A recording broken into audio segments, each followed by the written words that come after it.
No one is really sure how the falls officially got their name.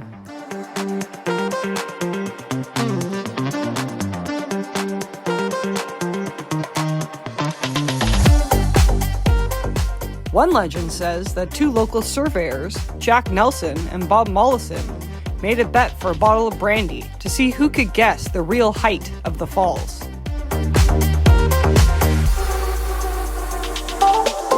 When the height was actually measured, it was Mollison who won the bottle of brandy.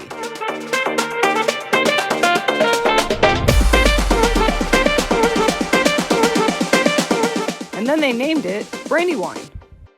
Okay.